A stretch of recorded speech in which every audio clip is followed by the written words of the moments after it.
Eh bien, je vous remercie de vous être arrachés au soleil.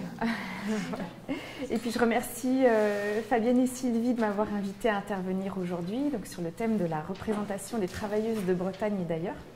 Alors, même si on a eu l'occasion de faire connaissance, je vais quand même me présenter plus précisément et puis expliquer d'où je parle.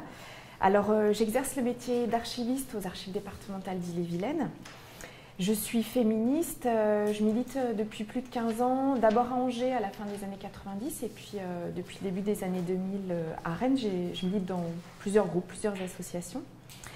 Et puis enfin, je suis apprentie historienne, donc j'ai soutenu en juin 2013 un mémoire de master de l'histoire sur le thème des mobilisations pour la contraception et l'avortement à Rennes de 1965 à 1975. Et enfin, avec mon amie et camarade de recherche et d'écriture Patricia Godard, nous venons de sortir un livre qui présente notre travail de recherche sur l'histoire des luttes féministes qui se sont déroulées à Rennes de 1965 à 1985. Voilà, je peux le faire tourner, enfin, n'hésitez pas à le prendre. Alors, dans ce livre, on a consacré un chapitre aux femmes dans les luttes sociales que nous avons analysées comme des espaces d'empowerment pour les femmes.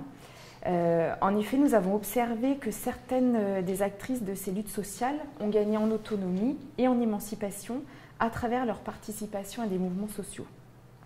Elles ont développé une conscience et aussi un agir féministe. Voilà pourquoi on a inclus ce chapitre dans le livre, même si au départ, ces mobilisations n'étaient pas sous-tendues par des motivations féministes. Qu'avons-nous entendu par féminisme ?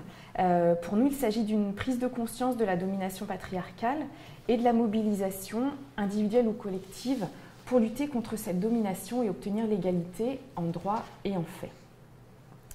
Nous n'avons pas choisi d'évoquer ces deux conflits sociaux dont je vais parler, enfin ces conflits sociaux dont on parle dans le livre et ceux dont je vais parler. On n'a pas choisi de les évoquer parce qu'ils seraient plus représentatifs ou emblématiques que d'autres conflits impliquant des travailleuses de Rennes, mais tout simplement ces luttes étaient citées dans les sources que nous avons lues à notre disposition, donc principalement des archives personnelles de militants et de militantes d'extrême gauche impliqués dans les années 1970 à Rennes, et aussi dans des entretiens que nous avons menés avec des acteurs et des actrices des luttes féministes à Rennes. L'objectif de ce séminaire est d'évoquer les travailleuses de Bretagne et d'ailleurs. Moi, je me suis interrogée en préparant sur en fait, qu'est-ce qu'on entend par travail. Voilà, on en parlait ce matin à la pause et j'avais aussi envie de poser cette question, notamment après avoir vu le montage de la Cinémathèque, parce qu'on voit des femmes en situation de travail salarié, mais aussi en situation de travail chez elles. Alors moi, j'avais plutôt retenu au départ une définition du travail plutôt économique. Alors le travail, il s'agit d'une activité de production de biens et de services contre rémunération directe.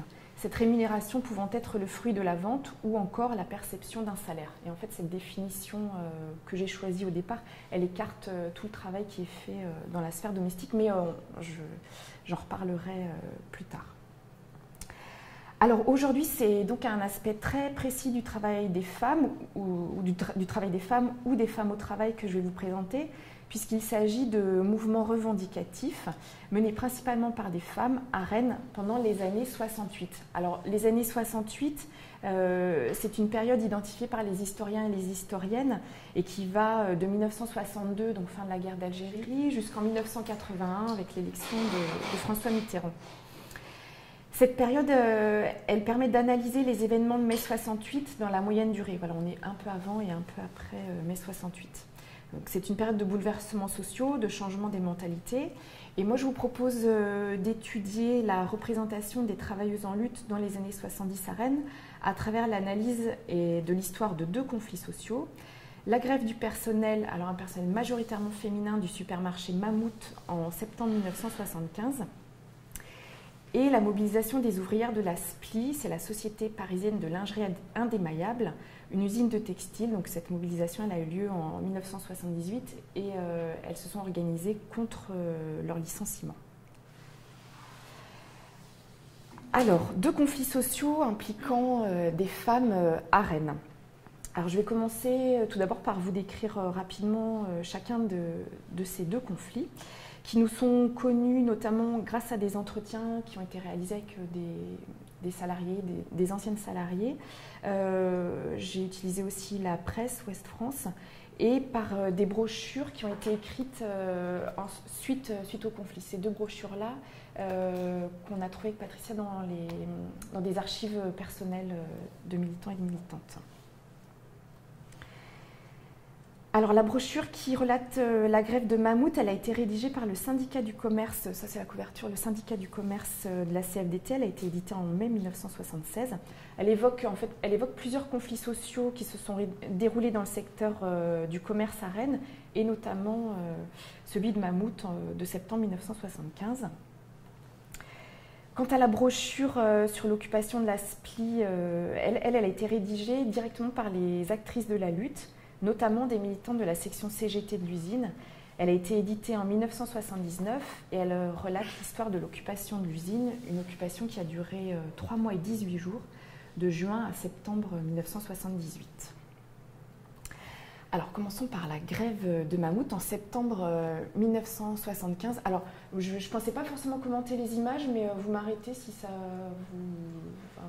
vous avez envie de réagir, si vous avez des questions.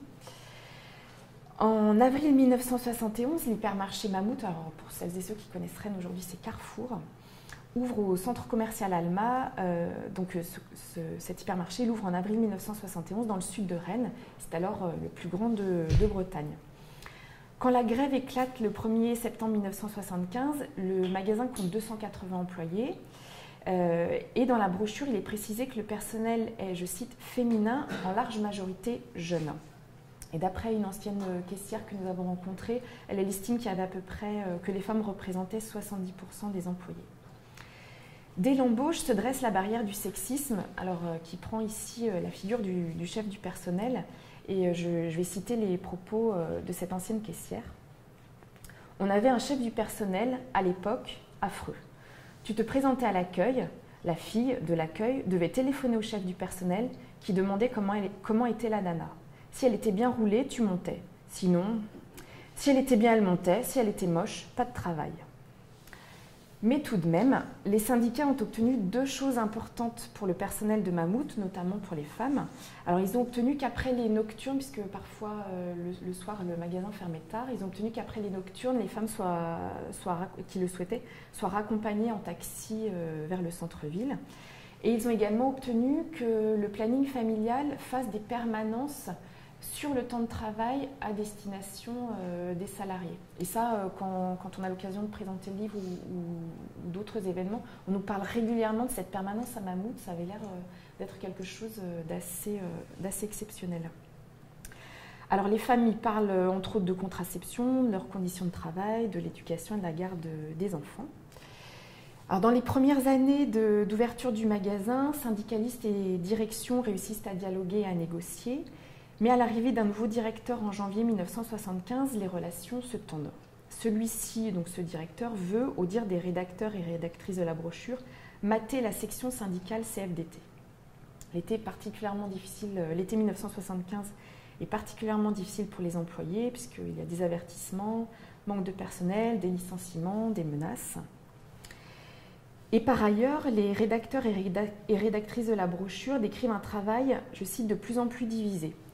Ceux qui réceptionnent, donc là je cite toujours, ceux qui font le marquage à la chaîne, ceux qui font les comptages, ceux qui tapent à la caisse. Alors vous remarquerez comme moi l'utilisation du masculin, y compris pour ceux qui tapent à la caisse. Les rédacteurs et rédactrices de la brochure déplorent également les conséquences de ce travail divisé. Alors, du fait qu'il soit divisé, il est en fait de plus en plus déqualifié et les compétences demandées pour chaque tâche étant moins importantes. Il y a aussi un turnover assez conséquent parmi les salariés et ça empêche la mise en place de solidarité. Dans la brochure, c'est aussi le comportement des chefs qui est dénoncé puisqu'ils sont là, je cite, pour faire travailler, c'est-à-dire empêcher les employés de parler entre eux, les surveiller et rendre compte à l'échelon supérieur. Quant au développement du temps partiel, alors surtout réservé aux femmes, mais ça ne vous étonnera pas, il est dénoncé dans la brochure. Alors après cet été difficile, après en avoir discuté ensemble en assemblée générale, Les salariés, épaulés par le syndicat du commerce CFDT, décident de se mettre en grève reconductible à partir du 1er septembre 1975. Alors, il s'agit d'une grève avec occupation du lieu et dès le premier jour, les grévistes barricadent l'entrée du magasin en mettant des caddies devant l'entrée du magasin et en attachant ces caddies aux grilles du supermarché. Donc du coup, plus personne ne peut entrer dans le magasin. Des panneaux sont confectionnés pour expliquer aux clients et aux clientes les motifs de la grève et les revendications, réintégration des personnes licenciées, augmentation de salaire, amélioration des conditions de travail et de la stabilité de l'emploi, fin du temps partiel imposé, meilleure prise en compte des situations personnelles et familiales des salariés. Et le slogan « Mammouth écrase les salariés » remplace le fameux « Mammouth écrase les prix ». Enfin, pour celles et ceux à qui ça dit quelque chose, Mammouth écrase les prix.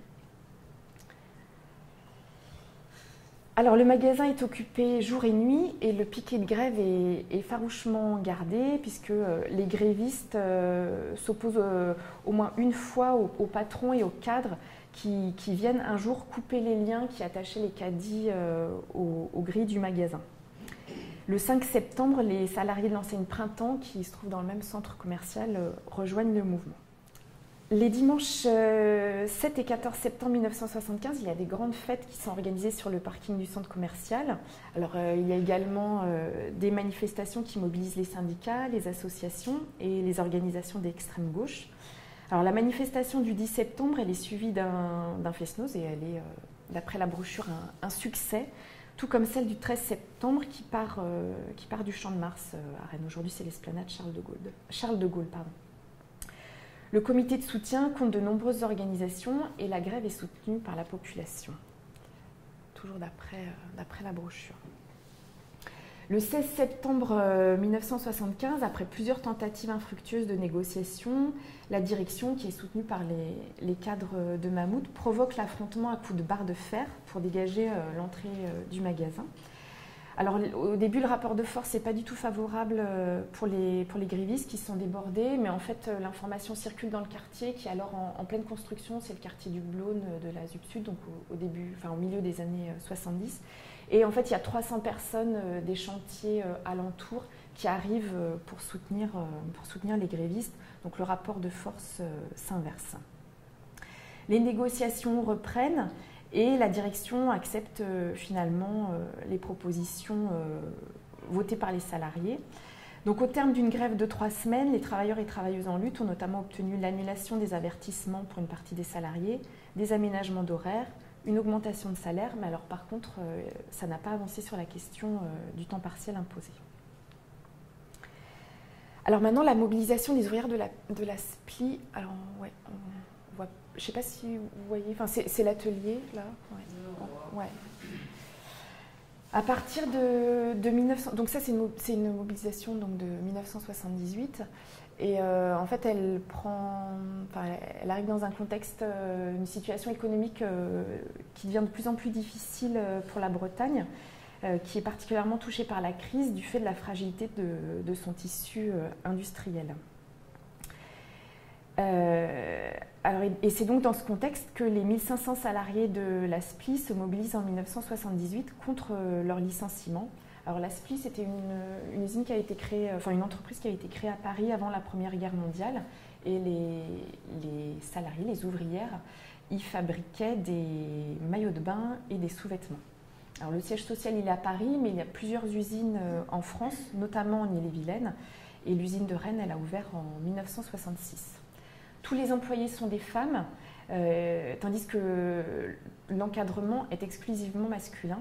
Et parmi les personnes que nous avons rencontrées pour notre enquête, une personne, donc on a rencontré quelqu'un qui avait travaillé quelques étés de suite pour payer ses études.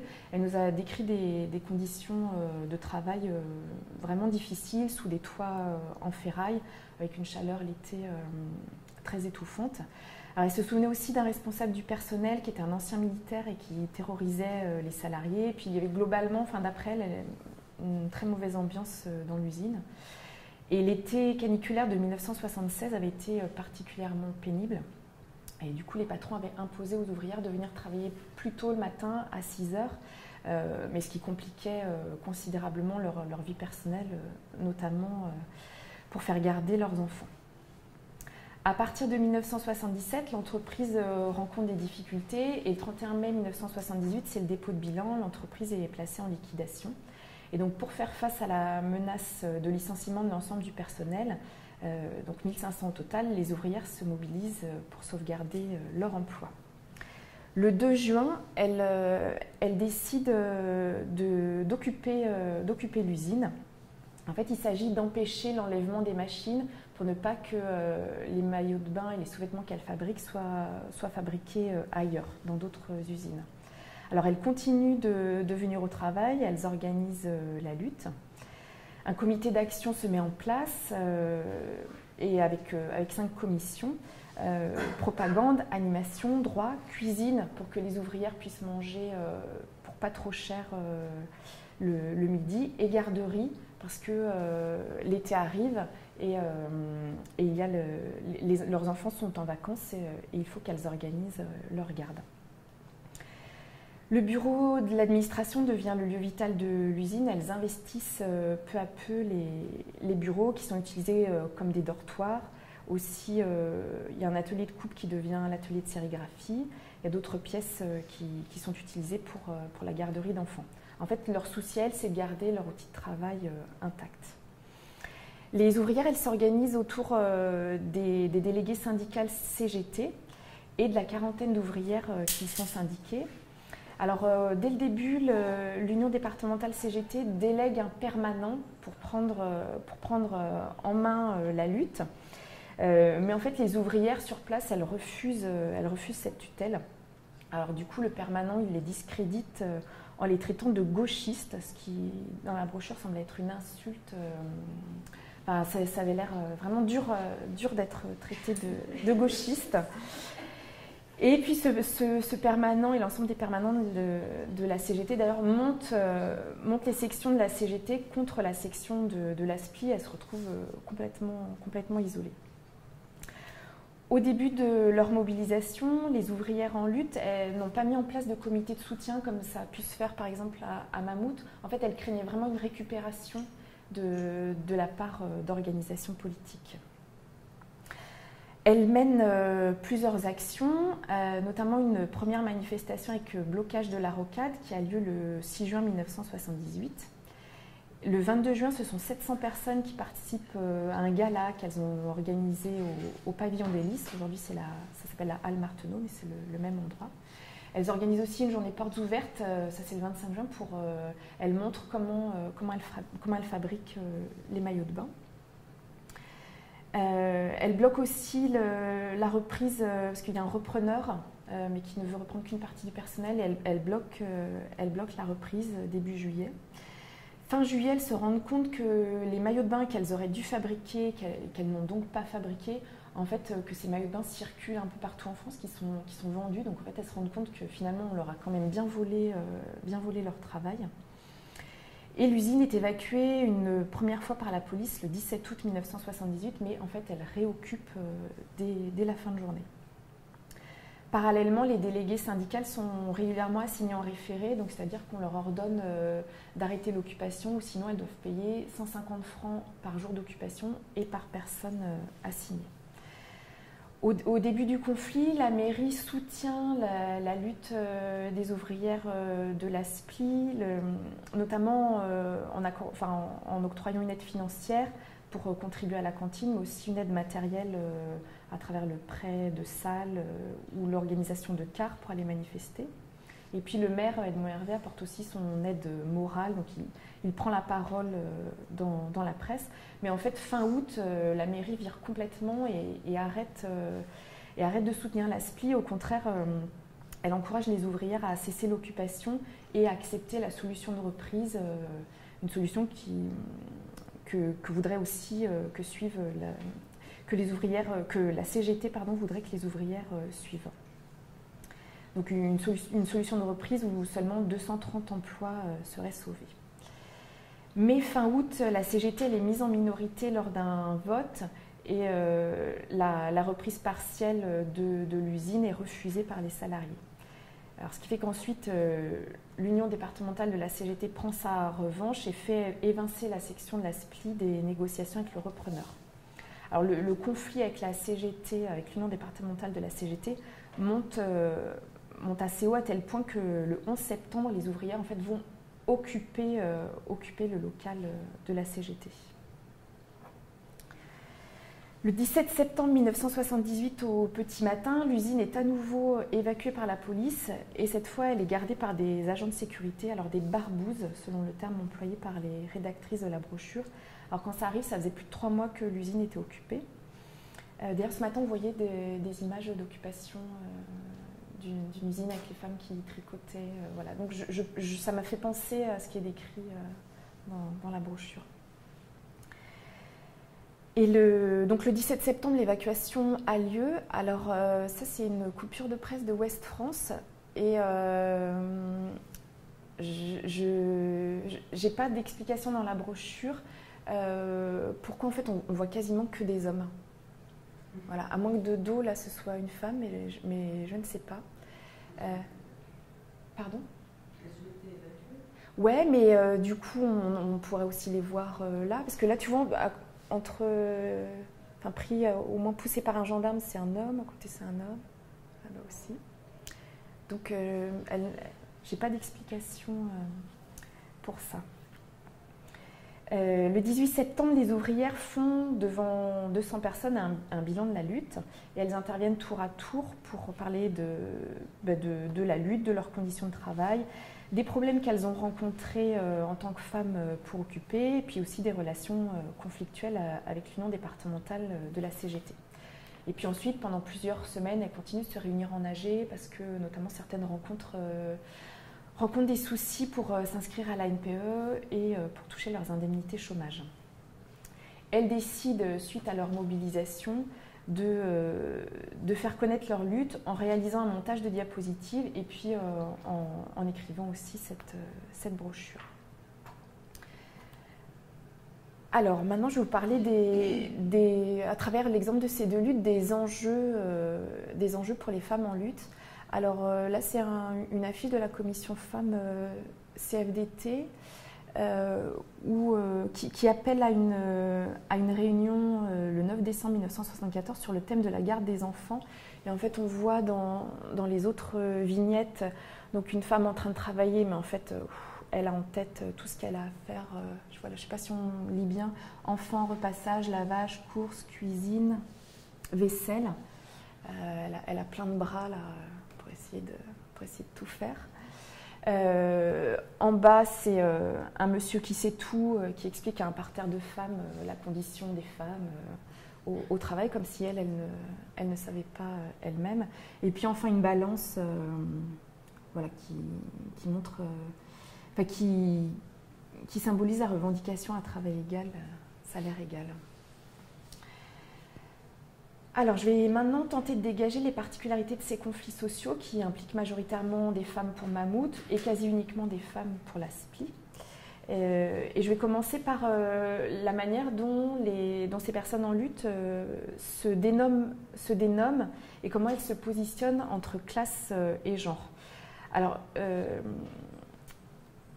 on voit là sur l'affiche, ça c'est une affiche de la grève de Mammouth, que les salariés en lutte se nomment grévistes. Alors, du coup, ça désigne aussi bien les hommes que les femmes. Le texte de la brochure qui relate la grève, alors je pense qu'il a été rédigé par des syndiqués de la CFDT du commerce. Il n'est pas du tout féminisé, sauf à un seul moment, et c'est pour ça que c'est frappant. C'est pour parler du développement d'une prise de conscience. Et apparemment, ça a l'air d'être. Cette prise de conscience semble particulièrement attribuée aux femmes. Alors, je cite : « Quand on est isolé dans un petit magasin, on n'est même pas au courant de ses droits, mais quand on est 250 dans une grande surface, on discute avec les copines, on ouvre les yeux, on compare et on se rend compte qu'on représente une force face au patron. » Cette unique marque pourtant de la majorité féminine qui est impliquée dans le conflit, elle dénote vraiment par rapport au reste du texte. Moi, je me suis interrogée sur l'utilisation de ce terme « copine ». Alors, soit ça évoque une certaine camaraderie, une solidarité féminine, ou alors ça peut être aussi pensé comme un terme de désignation des femmes un peu infantilisant.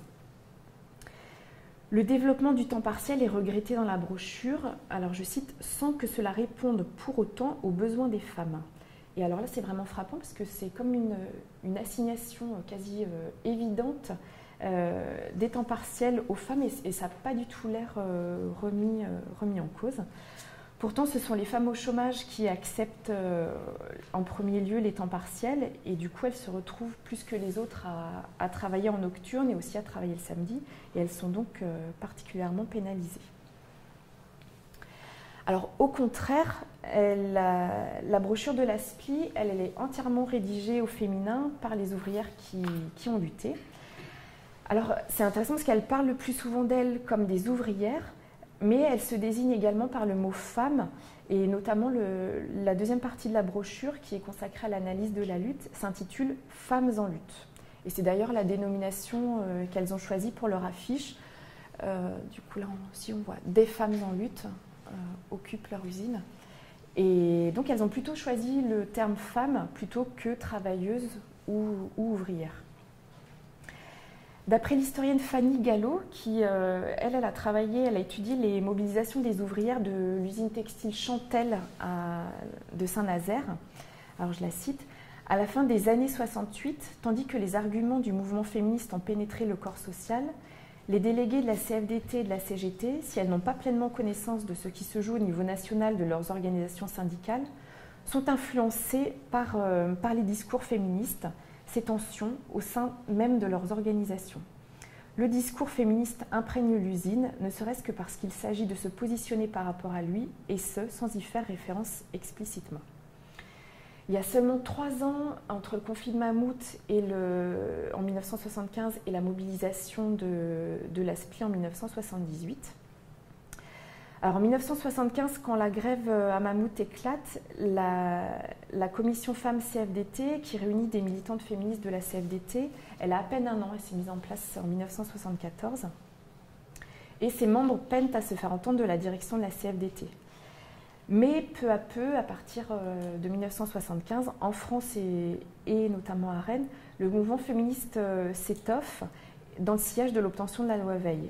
Et en 1978, à Rennes, en plus de la commission femmes CFDT, il y a plusieurs groupes femmes qui sont répartis sur différents quartiers de la ville.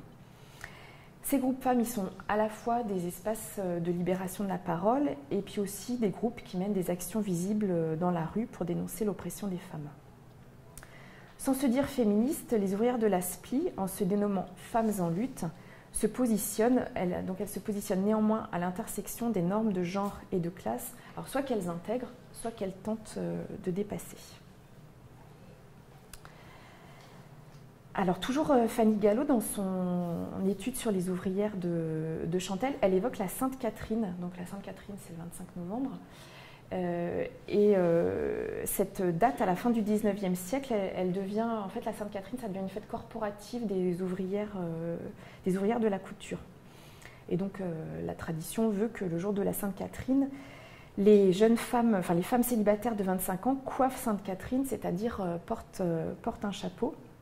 Alors là, c'est une hypothèse parce que ce n'est pas du tout évoqué dans la brochure, mais on voit là des manifestantes qui portent un petit chapeau. Donc voilà, je me suis posé la question, est-ce que c'est en l'honneur de Sainte-Catherine pour montrer leur identité d'ouvrière du textile? Par ailleurs, au bout de quelques jours de lutte, les ouvrières de l'ASPI investissent les bureaux des cadres, alors ce qu'au début, elles n'osaient pas du tout faire. Donc là, on sent qu'il y a une transgression, en tout cas dans la manière dont elles en parlent. Et elles transforment ces bureaux, donc, comme je disais tout à l'heure, en quartier général, dortoir, espace pour la garderie. Du permanent de la CGT qui tente de prendre le pouvoir dans leur lutte, elles disent, je cite, qu'il est atterré. Il n'aurait jamais imaginé avoir de telles difficultés dans une usine de femmes. Alors, dans cette manière de formuler, en fait, les ouvrières entendent montrer que ce n'est pas parce qu'elles sont des femmes qu'elles se laisseront dicter leur conduite, et elles refusent la docilité qu'elles supposent attendue d'elles. Alors les difficultés, maintenant je vais parler des difficultés qui sont faites aux femmes dans les luttes. Et je vais commencer par parler de la notion de respectabilité, enfin être respectable quand on est ouvrière. Une des difficultés rencontrées par les femmes travailleuses, particulièrement lorsqu'elles sont en lutte, c'est d'être crédibles. Alors la crédibilité, elle repose aussi sur le contrôle de leur image et de leur corps. Alors un contrôle qui s'exerce entre elles et un contrôle qui est aussi exercé par les hommes, notamment par leur mari.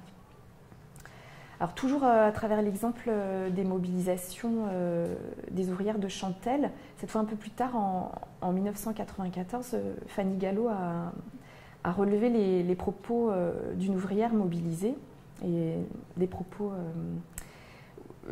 évoqués avec colère à propos du slogan qu'on connaît tous et toutes, qu'on a entendu en manifestation, le slogan « aucune hésitation » qui était scandé à Nantes par des jeunes ouvrières. Alors je la cite, cette ouvrière en colère.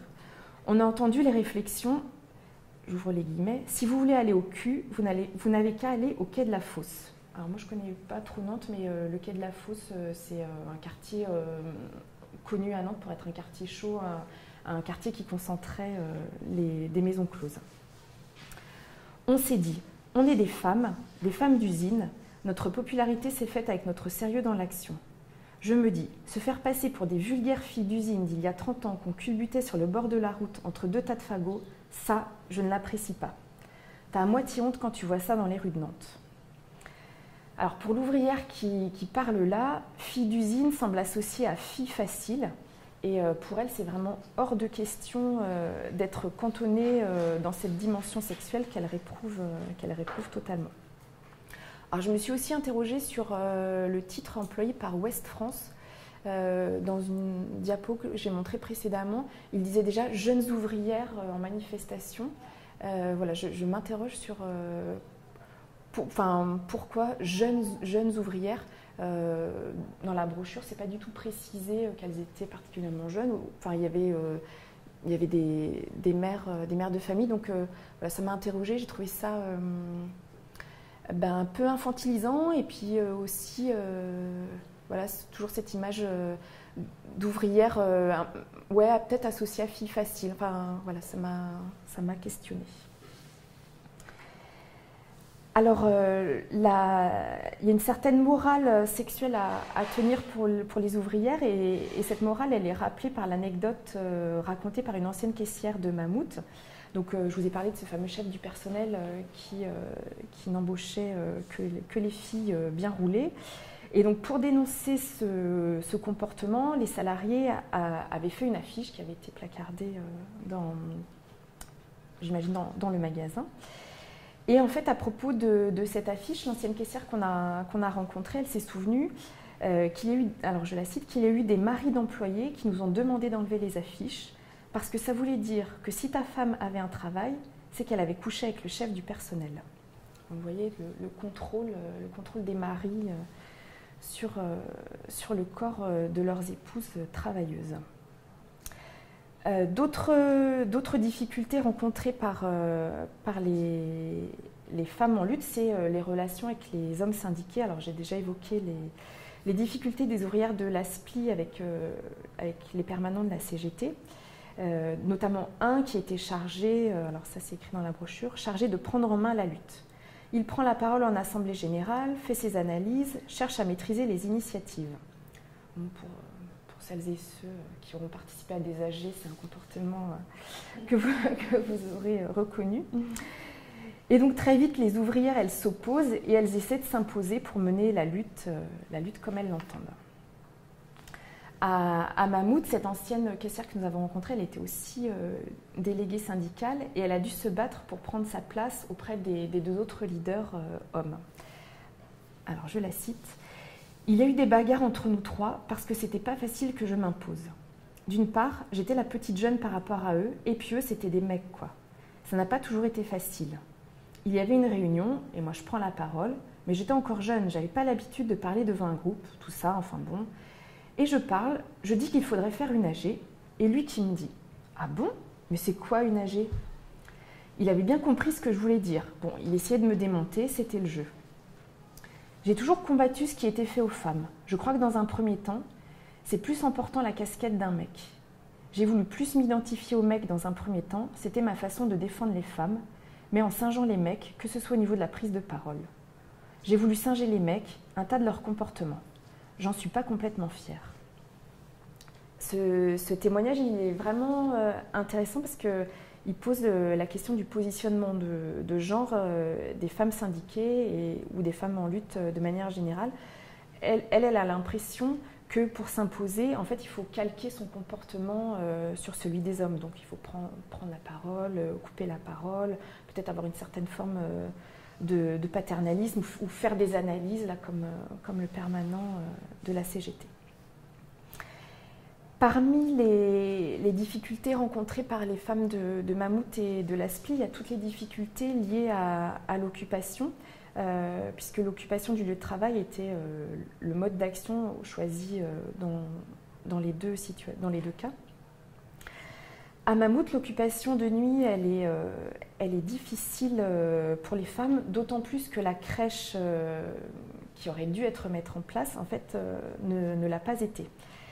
Et les femmes peinent à s'émancer de leur assignation au foyer. Alors là, du coup, on ne voit pas très bien, puis je n'ai pas réussi à rétrécir l'image. Ce sont les notes de la déléguée syndicale, ces notes qu'elle a prises pendant la mobilisation. Alors, elle relève notamment ces difficultés.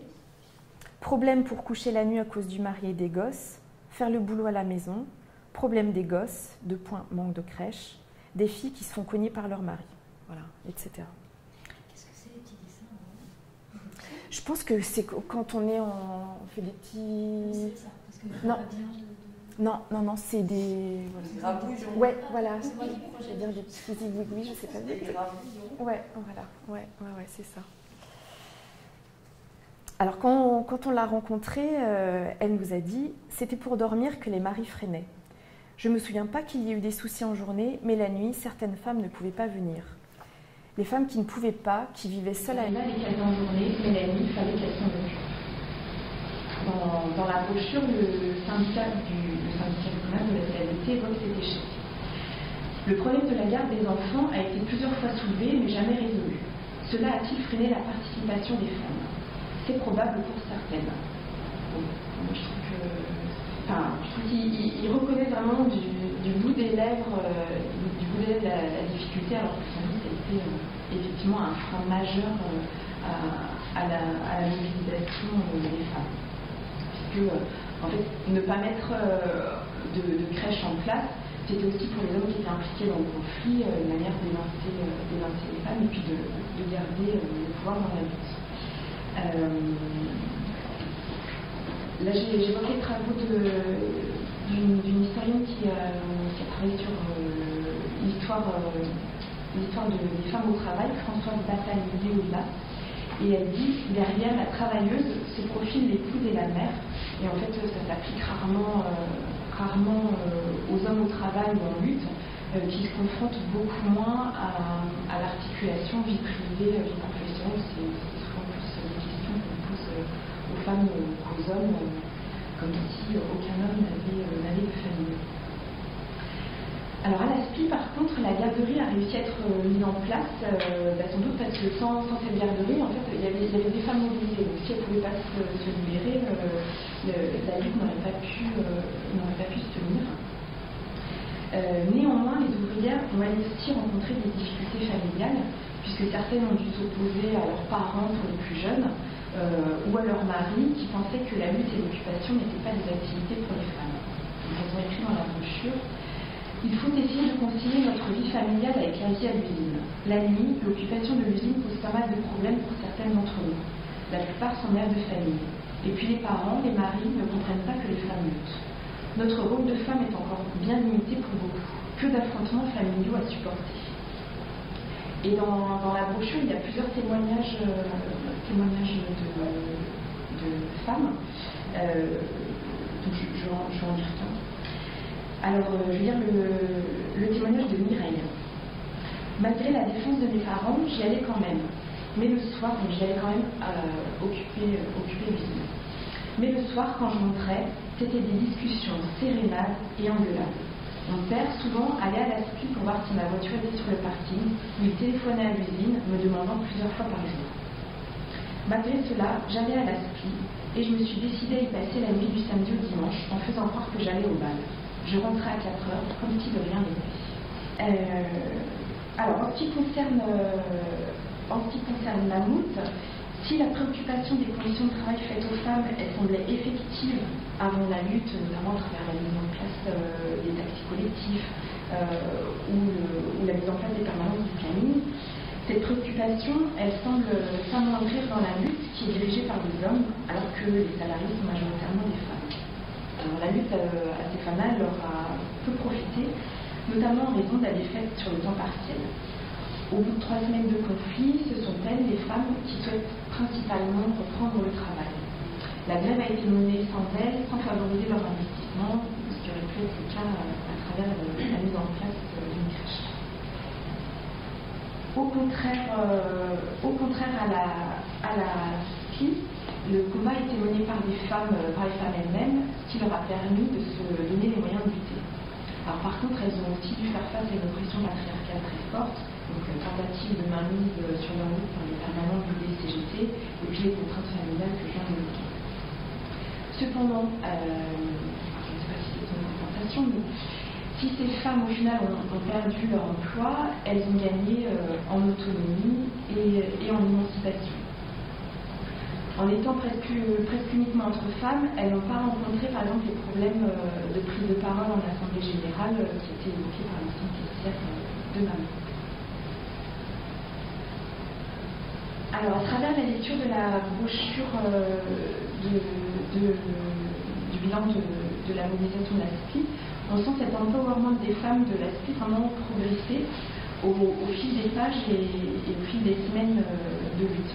Alors, ce dessin, c'est extrait du journal La cause du peuple, et donc ce numéro 24 qui paraît en mai 1972, juste après la reprise du travail à l'entreprise Le Joint Français à Saint-Dieu. Donc il y a connu une grève de salariés de plus de 2 mois, et c'était une grève très soutenue par la population bretonne.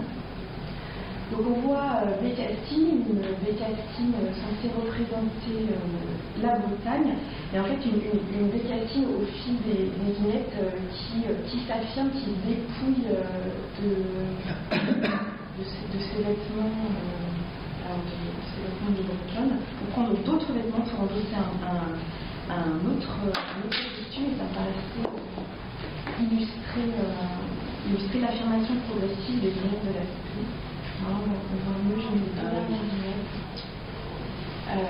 Donc évidemment, il y a une lutte entre les deux, mais elle n'était pas dans la reproduction. Donc là, on voit les chevrons de Citroën, donc sont plutôt inspirés de Citroën. Et puis à la fin, c'est une guérilla bretonne. Les femmes de la SPI ont également écrit dans la brochure « Notre vie de combattante va bientôt remplacer notre vie d'ouvrière. Pour la première fois, nous sommes libres dans l'usine, sans chef, sans horaire. C'est à nous de prendre des décisions, de nous prendre en charge. » Et puis par ailleurs, l'ambiance de l'occupation de l'usine de la SPI, elle n'est pas sans rappeler celle décrite par les membres des groupes femmes des années 70. Donc là, les ouvrières de la SPI parlent de connaissance des autres ailleurs qu'au travail, des barrières installées par les chefs renversés, des personnes qui se révèlent, des amitiés qui se créent, une vraie camaraderie, des discussions intéressantes. Enfin, une expérience de lutte qui comptera dans notre avenir. Finalement, la lutte de la SPI, ce n'est qu'un petit pas. Mais certaines auront eu l'impression d'avancer en essayant de créer l'unité entre ouvrières, de dénoncer des abus de pouvoir dans les usines, d'imposer plus de justice. Les difficultés qu'ont rencontrées ces femmes dans la lutte, elles éveillent et elles renforcent leur conscience féministe.